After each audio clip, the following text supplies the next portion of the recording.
The smell of cinnamon cloves and rosemary filled my condo. Christmas Eve, my first time hosting. I told myself it was going to be different this year. I'd spent days cleaning, cooking, trying to make everything just right. Not to impress them, but maybe to feel like I mattered for once. My mother had brought her usual cranberry sauce in that glass bowl she always says is vintage. My dad was already halfway through his second glass of wine, chuckling at one of Nolan's jokes. And I was in the kitchen refilling the Merlot. And that's when I heard it. My father's voice. Low, like he didn't want anyone to hear. But the walls in my condo aren't thick. Not like the ones I grew up behind. She won't put up a fight. She never does. I froze. I didn't even breathe. Then came my mother's reply. Calm. Casual. Like she was discussing weather. Nolan deserves it more. A house for his family. It's time she gives it up. Give what up? No. They couldn't mean what I thought they meant. But they did. They were talking about this condo, the one I worked 3 jobs to afford. The one place that ever felt like mine. And they were planning to give it away to him. My hand trembled. The glass slipped, shattered across the tile like my last shred of denial. They didn't even stop talking. They just lowered their voices again. Kept plotting, as if I didn't exist just one room away. As if I wasn't a person at all. Just a problem they were planning to erase. I dropped to my knees, picking up the shards, fingers stinging, eyes burning. And for a second, I felt 12 years old again. Invisible. Overlooked. That same sharp ache in my chest like I'd swallowed broken glass. I didn't cry, I didn't scream, I just stood up, wiped my hands, and smiled. Walked out of that kitchen like nothing had happened. Like I hadn't just heard my parents plotting to steal the only thing I had left. To them, I was still the good daughter. The quiet one. The one who didn't fight back. But something changed in me that night. Something they didn't see. Because they weren't looking. And what they didn't know was that I'd already started listening. Really listening. And that was going to be their first mistake. Their last one was underestimating me. But the truth is, that moment in the kitchen didn't come out of nowhere. It was just the final thread snapping after years of holding everything together with invisible hands. Because this wasn't new. This was the pattern. Every birthday, every holiday, every milestone, we all knew how it would go. Nolan's birthdays were full-blown events. Banners, bouncy castles, mountains of gifts. One year they rented a lake house just for his party. He got a jet ski. He was 15. Me? I turned 15 with a gas station cake and a half-hearted happy birthday while Mom scrolled through coupons. When Nolan got into college, they paid his full tuition, gave him a used SUV, sent care packages every month. When I got accepted, Mom looked at me and said, "Well, you've always been the independent one. You'll figure it out." And I did. 2 jobs, full course load, ramen dinners. I pawned my laptop twice just to make rent. But the one that still hits me hardest? Graduation. I walked across that stage cap and gown honor sash tight around my shoulders.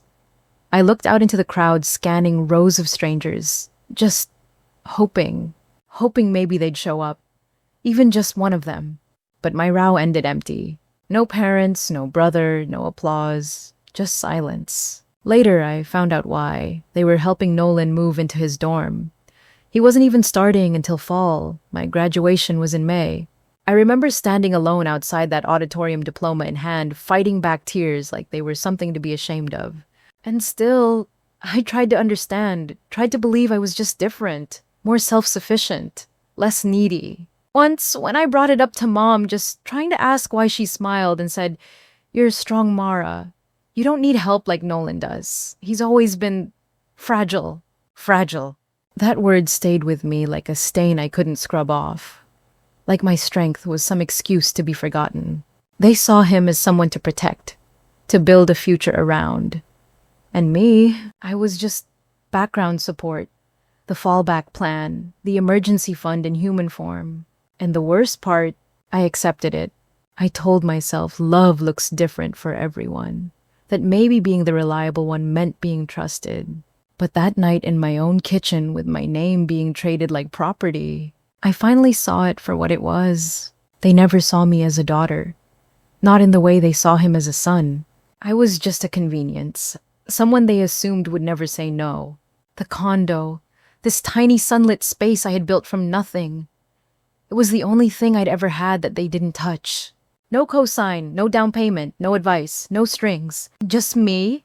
And now they wanted that too. And that's when it clicked. If I didn't protect it, no one would. If I didn't fight back now, I'd spend the rest of my life being erased by people who claimed to love me. And I was done being the ghost in my own story. The next morning, everything felt still.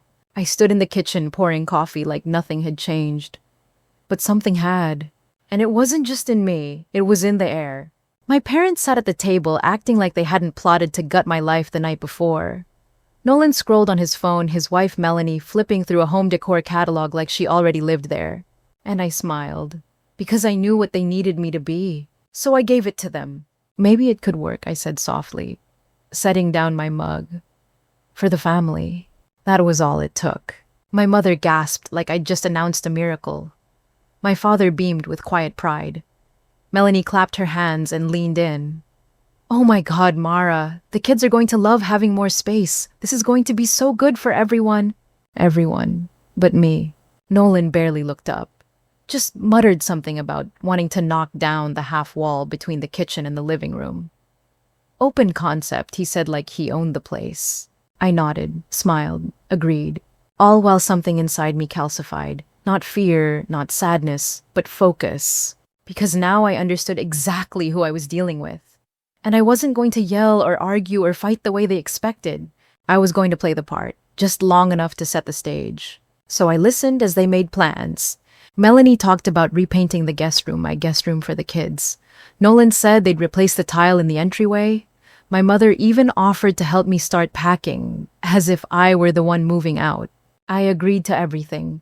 And every time I said yes, they relaxed more. They leaned in, lowered their guard. Good. Let them. Later that afternoon, I stepped into my bedroom, shut the door, and pulled out my old laptop. I hadn't spoken to her in years, but I knew exactly who I needed. Talia Green, my freshman year roommate. Sharp, fearless, and now a real estate attorney in downtown Boston. Last I heard, she handled complex property transfers and inheritance disputes. The messy stuff. I shot her a message. Need to talk. It's urgent. Family, trying to take something that doesn't belong to them. She replied in under 10 minutes. Coffee tomorrow morning. 10:30. Don't bring anyone. I stared at the screen, the cursor blinking like a heartbeat. That was the first breath of real air I'd taken since Christmas Eve. Because if my family wanted to play a long game, they had no idea who just joined my team. And while they were busy measuring curtain lengths and picking paint swatches, I was preparing something far more permanent. A solution that didn't just stop their plan, it would dismantle the very illusion they lived inside. One polite smile at a time, one silent nod, one careful yes. And they never saw it coming. A few days later, I showed up at my parents' house with a smile and a half-eaten pie. Pumpkin store-bought, still in the tin. Mom fussed in the kitchen, offering tea like nothing had ever happened. She even joked about Melanie's plans to repaint her new living room. I nodded, laughed politely, waited for the moment she disappeared down the hall. Then I slipped away. Their study was still exactly like I remembered it. Mahogany desk, dusty shelves, that same smell, leather and printer toner. I wasn't looking for anything specific, just trusting my gut. And that's when I saw it. A folder, thick, tucked half under a legal pad like someone had forgotten it mid-thought. I slid it out and flipped it open. The top page hit me like a brick, a property transfer agreement, with my name on it. Except it wasn't quite right. They'd added an extra letter in my last name, just enough to argue honest mistake if questioned. But the signature, it was supposed to be mine. It wasn't. I stared at it. The way the loops in the letters hesitated. The angle of the slant. It was close, too close. Someone had practiced. I could feel the blood drain from my face. This wasn't just a plan anymore. This was in motion. And they didn't even tell me! I snapped a few photos with my phone, shoved the papers exactly where I found them, and walked out like nothing had happened. But my hands were shaking. Not from fear, from rage. Later that night, I sat across from Talia at a corner booth in a cafe that smelled like cinnamon and espresso. She looked over the photos on my phone, silent at first. Then she leaned back and said, "They're not just trying to take your condo. They're trying to prove you're mentally unstable. That's how they'd justify a forced property transfer." I blinked. What? She scrolled again, zooming in on one of the pages. There's language in here about mental incapacity, Mara. They're preparing a claim that you're not fit to manage your own assets. If they file it with the court and you don't have counsel, they could have you evaluated, institutionalized even, long enough to transfer ownership while you're locked away. I felt the floor drop out from under me. They weren't just stealing from me. They were going to bury me to do it. And the scariest part, they didn't think I'd fight it. That was the moment the plan stopped being personal. It became surgical. If they wanted to play with a legal fire, they just handed me the gasoline. The next morning, I met Talia downtown. No makeup, hoodie, no trace of the daughter they thought I was. She already had the paperwork drawn up. She didn't waste time. "We'll run it through a blind trust," she said. "Full market value. No red flags. You'll remain a silent investor, but technically the property's no longer yours." I stared at the stack of pages in front of me. It was all there, airtight, legal, clean. I didn't hesitate. I signed. Every line, every initial felt like breathing air I hadn't tasted in years. By the time I walked out of her office, the condo was already in transfer. And by the end of the week, it legally belonged to the trust, which meant it belonged to Talia. And not to me! Which also meant not to them. That night, I stood in my condo, technically not mine anymore, watching the lights blink on the Christmas tree. And for the first time in weeks, I smiled for real. It wasn't just a sale. It was a clean break. One they never saw coming. And yet I didn't change a thing. The next day, I joined Melanie on a trip to the home decor store. She was picking out curtains for the kids' room. I held up swatches, offered suggestions. "I think the light blue might brighten the space," I said. She beamed. "You're seriously the best sister ever." I nodded, sipped my latte, and let her believe every word. Meanwhile, Nolan sent out the digital announcement. A photo of him and Melanie standing outside my building, arms around their kids, grinning ear to ear. Captioned, "Moving into my sister's gorgeous downtown condo, New Year, new beginnings." It spread like wildfire. Likes, comments, applause. My parents shared it too, of course. "So proud of our children," my mother typed. "Family is everything," Dad added with a string of heart emojis. And me, I just tapped the like button. No words, no shade, just played my part.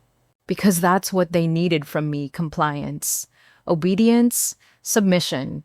And if that's what it took to keep them walking toward the edge, then I'd smile all the way to the cliff. They thought I was blessing their dream, but all I'd done was wait long enough to bury the knife deeper. They paraded their victory in public like it was already theirs. But the keys? They weren't even in my pocket anymore. And the deed was buried under a wall of legal glass, so thick they'd never touch it. All I had to do now was wait. The first Saturday of the new year arrived gray and cold. Perfect weather for a reckoning. By 9 a.m., the U-Haul pulled up in front of my old building engine, humming trailer, creaking under the weight of boxes labeled Nolan's office, kids' toys, and new beginnings. Melanie jumped out, first scarf blowing in the wind, barking cheerful orders. The kids ran in circles, chasing each other through the sidewalk slush.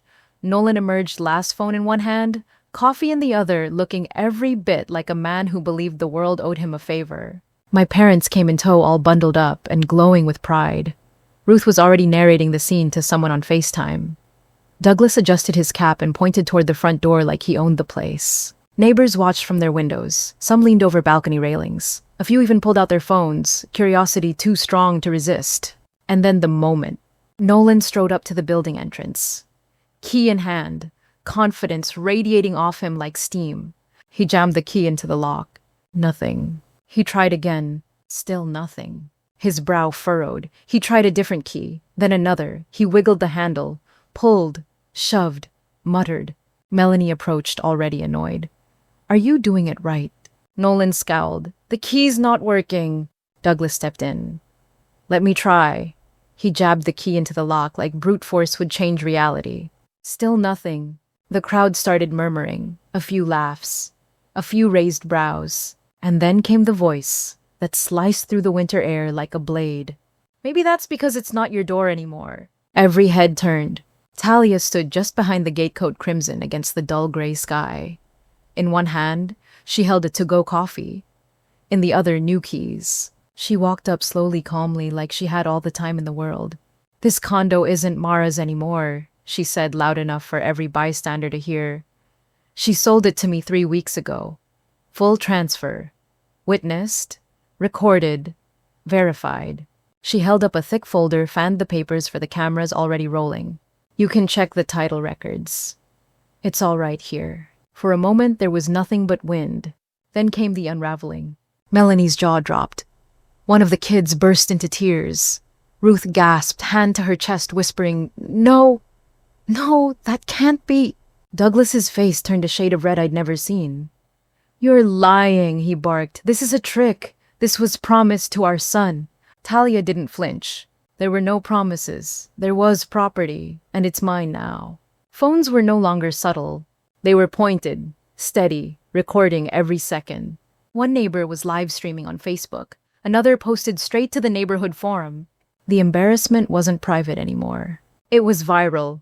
Nolan stood frozen at the door, still holding the useless key in his hand like it might change its mind. Melanie dropped a box. The sound echoed across the concrete.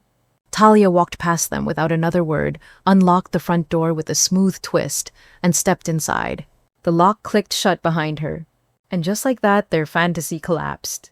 While I parked down the street in my car with the heater on low, watched it all unfold in the rearview mirror. No screaming, no chaos, just cold, quiet consequences. The kind they never believed would come. It didn't take long. By that evening, Nolan and my mother had taken to the internet. They sat side by side in the front seat of their car, faces lit by the soft glow of the dashboard. The video started with a shaky inhale from Ruth, her voice trembling just enough to feel practiced. We were thrown out by our own daughter, right after Christmas. Can you believe that? Nolan added. She blindsided us. Lied. Played along like everything was fine. And then just took it all away. Tears, dramatic pauses, shaky voices, the works. Melanie sat in the back with the kids trying to look devastated. The youngest was clearly confused. It was pathetic, but effective. Within minutes, the comments were rolling in. This is heartbreaking. No one should do that to their own family. What kind of monster evicts her own brother and parents? Strangers were taking their side. Acquaintances were reposting the video. Even a few old friends messaged me asking, Wait, is this real? I waited. For 24 hours, I said nothing. Let them build their stage. Let the sympathy pour in. And then I dropped the match. My post wasn't emotional. It wasn't angry. It was precise. First, I shared a photo of the forged eviction paperwork. My name misspelled, of course, and a signature they'd tried to mimic. Next, screenshots of emails between my parents. Lines like, if we push the psych evaluation through the court, we'll fast-track Nolan's claim. She won't fight back. She never has. Then I posted a little bonus. Nolan's college fraud case. The one they'd buried with money and silence. Stolen credit cards. Fake accounts. Community service quietly swept under the rug. The caption, you can call me cold. You can call me distant. But you can't say I didn't come with receipts. That's when everything shifted. At first, it was just a few likes. Then the shares started. Then the comments. Fast! People weren't just reading, they were remembering. A woman from church. We always wondered why Mara seemed left out. Now I know. A neighbor Nolan borrowed $3,000 from me 5 years ago. Never paid a cent back. A former teacher, she came to parent-teacher conferences alone in 7th grade. Every post built momentum. Every comment opened another door. The mask my family had worn for decades, polished, perfect, pitiful, was unraveling thread by thread. They tried to clap back. Nolan posted a screenshot of my trust sale trying to prove I'd planned the betrayal. But it only made things worse. Someone replied, "You're mad. She sold her property," instead of letting you steal it. That's wild. Within hours, their victim narrative crumbled. By midnight, their original video had turned into a meme. Screenshots of my evidence were everywhere. Neighborhood groups, Facebook threads, even Reddit.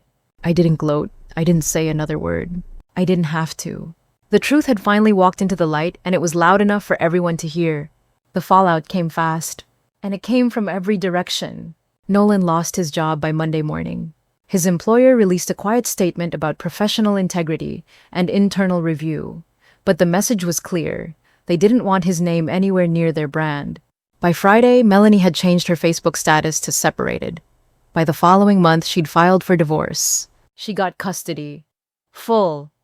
The court didn't even hesitate. And Nolan, he moved into a shared rental with a guy who used to mow lawns in high school. Ruth and Douglas didn't fare much better. Their church, the one they used to brag about, the one where they were treated like pillars of the community, well, let's just say those pews got very cold, very fast. Nobody sat with them anymore. Conversation stopped when they walked into the room. Even the pastor gently suggested they take some time away. Soon after they sold the house they'd lived in for over 30 years. That house meant everything to them. They used to call it their legacy. Now, they live in a cramped second-floor apartment off the freeway. No yard, no privacy, just the constant hum of traffic and the occasional shout from the parking lot at night. As for the condo, Talia didn't keep it. She donated it, quietly, to a nonprofit that houses women escaping domestic abuse. She even covered 6 months of upkeep herself. No press, no spotlight, just impact. Because in the end, it wasn't about revenge. It was about ending the cycle. The condo, the symbol of everything they tried to take, now belonged to people who actually needed it, who would never feel like background noise in their own lives. And me? I didn't post another word. No farewell message. No mic drop. No final takedown. I simply left, packed my things, called a moving van, and disappeared from Boston like fog rolling out with the tide. No one even knew I was gone until weeks later. That's the thing about silence. When it's chosen, not forced, it becomes power. Real power. And I finally understood what that meant. These days, I wake up to the sound of waves. Not traffic, not voices through thin walls, not footsteps I never trusted. Just ocean air and silence. I live in a small cottage on the Rhode Island coast now. It's nothing fancy. 2 bedrooms, white shutters, a porch that catches the sunrise. But it's mine. And when the wind hits just right, it feels like the world is exhaling with me. I spend my mornings barefoot on cool wood floors, coffee in hand, watching the tide pull in and out like it's carrying everything I left behind. No noise, no drama, no games. Just peace. I haven't blocked anyone, didn't delete them, didn't write a post to explain or accuse. But one morning, I opened my laptop, typed out a message. Just one. No intro, no signature, no plea. Just this: you didn't lose a daughter, you lost a victim. I finally chose myself. Goodbye. And I meant every word. There was no anger left, no sadness either. Only space. The kind of space I'd never been allowed to claim before. I didn't press send to hurt them. I pressed send because I was done carrying their silence. I closed the laptop, poured another cup of coffee, and stepped outside as the sun broke across the waves. No rage, no regrets, just me. Free at last.